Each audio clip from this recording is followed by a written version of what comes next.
networking is quite an essential aspect of attending conferences. Of course, it comes very naturally to some people who are very comfortable going up and talking to people who they don't really know that well. On the other hand, it's not very easy for others.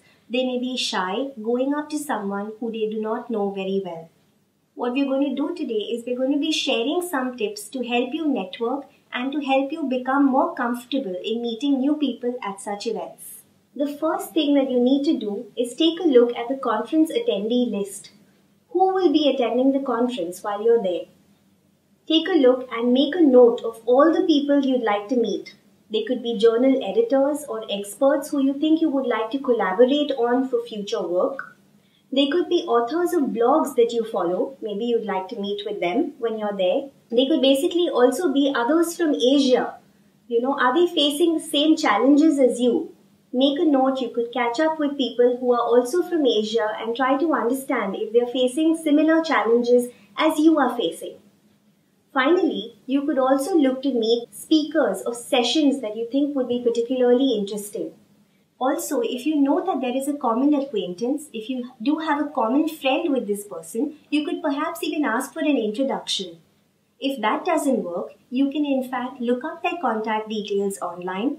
You could email them, send them a LinkedIn request, tell them that you will be there at the conference and would definitely like to catch up with them if they would agree as well. You could even perhaps set up an appointment. Now that you do have your conference attendee list in place, try and identify what it is you'd like to say to them if they were right before you. Make a note of all your thoughts and the questions you'd like to ask them. To completely make use of all the networking opportunities, you should actually go about actively networking at the conference. And to be able to do that effectively, it's important that you participate in any networking opportunity you get. So participate in the lunches, dinners, and receptions organized. This will give you the opportunity to move about, to introduce yourself, to meet new people. If you have struck up a very interesting conversation with someone, you may be tempted to keep talking to that one person only. However, I recommend you not spend too much time with just one person because there are so many other people out there who you'd like to meet. In such a case, what you can do is you can always get back, connect with this person even after the conference and continue your discussions from there. Please remember not to have very superficial conversations. You should always leave them with something to remember you by, so that when you connect with them later, you can always reflect back to the conversation that you have had and they will definitely remember you. You can also use these networking opportunities to further your ideas, projects, and proposals. Imagine this scenario. You have a very interesting project that you're working on and you want to really collaborate with an expert on it.